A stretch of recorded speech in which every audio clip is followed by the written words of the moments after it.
നമസ്കാരം. ഒരു സിനിമ കണ്ടു, മധുവിധു. ഗംഭീര ഫാമിലി സിനിമ കേട്ടോ. അജിത് വിനായകൻ നിർമ്മിക്കുന്ന പക്ക ഫാമിലി റൊമാൻറ്റിക് കോമഡി എൻ്റർടൈനറാണ് ഈ സിനിമ. ഷർഫുദ്ദീനാണ് ഇതിലെ നായകൻ. ബിന്ദു പണിക്കറിൻ്റെ മോൾ കല്യാണിയാണ് ഇതിലെ നായിക. ഗംഭീര സിനിമയെന്ന് പറയാനുള്ള കാരണം ഒരു ഫാമിലി മൂഡ് ആ സിനിമയ്ക്ക് കിട്ടുന്നുണ്ട്. നേരത്തെ ഇറങ്ങിയ ടീസറാണെങ്കിലും ട്രെയിലറാണെങ്കിലും എല്ലാം ഇത് പറഞ്ഞു വെക്കുന്നത്. പക്ഷേ സിനിമ കാണുമ്പോൾ അത് തന്നെ ഉണ്ടാകുമോ എന്നൊരു സംശയമാണ് ഉണ്ടായിരുന്നു. പക്ഷേ സിനിമ കണ്ടപ്പോൾ മനസ്സ് നിറഞ്ഞു എന്ന് വേണം പറയാൻ. ആണുങ്ങൾ മാത്രമുള്ള ഒരു കുടുംബത്തിലെ കഥ. ആ കുടുംബത്തിലേക്ക്, ആഞ്ഞിലിമുട്ട് തറവാട്ടിലേക്ക് സ്ത്രീകൾ വരുന്നതുമായി ബന്ധപ്പെട്ടുള്ള സിനിമയാണ്.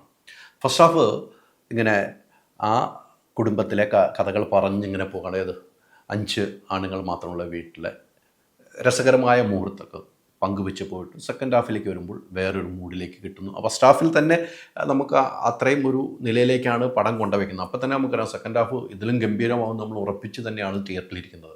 ആ ഉറപ്പിച്ചിരിക്കുമ്പോൾ ഒന്നിനൊന്നിനും മെച്ചമായ സിനിമ. പലയിടങ്ങളിലും കയ്യടി കിട്ടുന്നുണ്ട്, ചിരി കിട്ടുന്നുണ്ട്. ഷർഫുദ്ദീനെ സംബന്ധിച്ചിടത്തോളം നന്നായൊരു വേഷം എന്ന് എനിക്ക് കൃത്യമായി പറയാൻ കഴിയും. പക്ഷേ ഷറഫ് ചെയ്തു വെച്ചിരുന്ന സിനിമകളിലെല്ലാം വ്യത്യസ്തമായൊരു കഥാപാത്രം. അതോടൊപ്പം തന്നെയാണ് നമുക്ക് മലയാള സിനിമയ്ക്കൊരു നായികയെ സമ്മാനിക്കുകയാണ്. നമുക്കറിയാമല്ലോ ഏത് കുടുംബത്തിൽ നിന്നാണ് കല്യാണി വരുന്നത്. സായികുമാർ, ബിന്ദു പണിക്കർ. ആ കുടുംബത്തിൽ നിന്ന് വരുമ്പോൾ അവരുടെ ഒരു കഴിവ്, കല്യാണിയുടെ കഴിവ് നമ്മൾ എടുത്തു പറയണം. അങ്ങനെ ഒരു നായിക കൂടി ഈ അജിത് വിനായകൻ പ്രൊഡക്ഷൻ നമുക്ക് സമ്മാനിക്കുകയാണ്. അതോടൊപ്പം തന്നെയാണ് ഇതിലെ ഓരോ കഥാപാത്രങ്ങളും ഒന്നിനൊന്നിനും മെച്ചമായ ചിറ്റപ്പൻ്റെ റോൾ ചെയ്ത അസീസ് നെടുമങ്ങാട്. അസീസ് എത്രയോ കഥാപാത്രങ്ങൾ ചെയ്തിട്ടുണ്ടല്ലേ. നമുക്കറിയാം മമ്മൂക്കായുടെ കൂടെ ഒക്കെ ഉള്ള സിനിമകൾ നമ്മൾ കണ്ടിട്ടുണ്ട്. പക്ഷേ ഈ ഒരു കഥാപാത്രം ചിറ്റപ്പൻ്റെ റോള് എങ്ങനെ കൈകാര്യം ചെയ്യണമെന്ന് കൃത്യമായി അറിയാവുന്ന ഒരാളെ തന്നെയാണ് എൻ്റെ ഡയറക്ടറെ നിയോഗിച്ചത്. അത് അസീസ് നെടുമങ്ങാടിന് മാത്രം വിധിക്കപ്പെട്ടതാണ്, ഒരു മാറ്റമില്ല. അതോടൊപ്പം ജഗദീഷ് ചേട്ടൻ എത്ര ഈ ഇടയ്ക്ക് എത്ര അച്ഛൻ റോളുകൾ ചെയ്തു. പക്ഷേ ഇതിലെ അച്ഛൻ റോള് എന്ന് പറയുമ്പോൾ നമ്മൾ ഒരിക്കലും പ്രതീക്ഷിക്കാത്ത റൂട്ടിലേക്ക് കൊണ്ടുപോകുന്ന ഒരച്ഛൻ. അതാണ് നമ്മൾ ഒരിക്കലും പ്രതീക്ഷിക്കുന്നില്ല. ജഗദീഷ് ചേട്ടൻ ഇങ്ങനെ ആയിരിക്കും ഈ സിനിമയിൽ നമ്മൾ പ്രതീക്ഷിക്കുന്നില്ല. പക്ഷേ അത് കൊണ്ടുപോയി കാണിക്കുന്ന ഒരു സീനുകളുണ്ട് എൻ്റെ അമ്മോ. അതോടൊപ്പം തന്നെയാണ് ഷറഫും കല്യാണിയും ഗംഭീരമായി കൈകാര്യം ചെയ്തിട്ടുണ്ട്. അതോടൊപ്പം തന്നെ അമൽ ജോസ് ഉണ്ട്, സഞ്ജു മധു ഉണ്ട്, സായികുമാർ എന്ന നടനെക്കുറിച്ച് നമ്മൾ പറയേണ്ട ഒരു കാര്യമില്ല. ഇതിൻ്റെ ഏറ്റവും പ്രത്യേകത എന്ന് നമ്മൾ പറയുന്നത് ഇതിൻ്റെ സ്ക്രിപ്റ്റ്, ഇതിൻ്റെ ഡയറക്ഷൻ.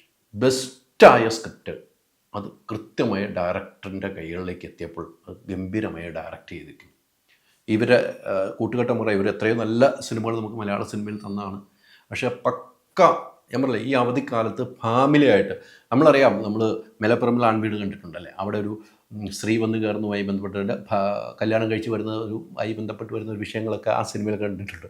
അതെത്രമാത്രം നമ്മൾ ചിരിപ്പിച്ചിട്ടുണ്ട്. ഇത് ആ റൂട്ടേ അല്ല എന്നുള്ളതാണ്. വേറെ റൂട്ടിൽ ആ 5 പേരുള്ള ആൺസംഘത്തിലേക്ക് എത്തുന്ന ഒരു കുടുംബം. അസീസിൻ്റെ ട്വിസ്റ്റുകൾ, ജഗദീഷ് ചേട്ടൻ്റെ ട്വിസ്റ്റുകൾ, ഷറഫിൻ്റെ ട്വിസ്റ്റുകൾ, അങ്ങനെ നമ്മൾ ഞാൻ നേരത്തെ പറഞ്ഞു, നമ്മൾ പ്രതീക്ഷിക്കുന്നില്ല ഇതിങ്ങനെ സംഭവിക്കുകയായിരിക്കുമോ, അയ്യോ ഇങ്ങനെ ആയിരിക്കുമോ തീരുക, ഇവരെ എവിടെ എത്തിപ്പെടും. നമ്മൾ പ്രതീക്ഷിക്കാത്ത കുറേ സാധനങ്ങൾ നമ്മുടെ മനസ്സിലേക്ക് കൊണ്ടുത്തരുവാണ്. അത് ആ സ്ക്രിപ്റ്റിൻ്റെ ബലം. അത് ഡയറക്ടർ ഗംഭീരമായിട്ട് നമുക്ക് തന്നിരിക്കുന്നു. അങ്ങനെ ഒറ്റ വാക്കിൽ പറഞ്ഞാൽ ഒരു ഫാമിലിക്ക് കൂട്ടുകുടുംബം ഉണ്ടല്ലോ. നമ്മളൊരു ഫാമിലി, ഇപ്പം നമ്മൾ അച്ഛനും അമ്മയും 2 മക്കളും അല്ല, കൂട്ടുകുടുംബമായിട്ട് പോയി കാണാൻ പറ്റിയ സിനിമ. നമ്മുടെ അച്ഛൻ്റെ അച്ഛൻ, അമ്മയുടെ അമ്മ, അങ്ങനെ നമ്മൾ കൂട്ടുകുടുംബ മക്കൾ, മരുമക്കൾ എല്ലാവരും കൂട്ടുകുടുംബമായിട്ട് തന്നെ കാണാൻ പറ്റിയ ഒരു സിനിമയാണ്. ആ സിനിമ ഗംഭീരമാണ്. ധൈര്യമായിട്ട് ടിക്കറ്റ് എടുത്തു. ഈ സിനിമയ്ക്ക് ഒരു നെഗറ്റീവും പറയേണ്ട ആവശ്യമില്ല. ആരും പറയുമെന്ന് ഞാൻ പ്രതീക്ഷിക്കും. എൻ്റെ കാഴ്ചപ്പാടിൽ ഒരു നെഗറ്റീവ് പറയേണ്ട കാര്യം ഈ സിനിമയ്ക്ക് ഉണ്ടാകുമെന്ന് ഞാൻ പ്രതീക്ഷിക്കുന്നില്ല. Cinema super. മധുവിധു നമുക്ക് ആഘോഷമാക്കി തീർക്കാം ഈ അവധിക്കാലം.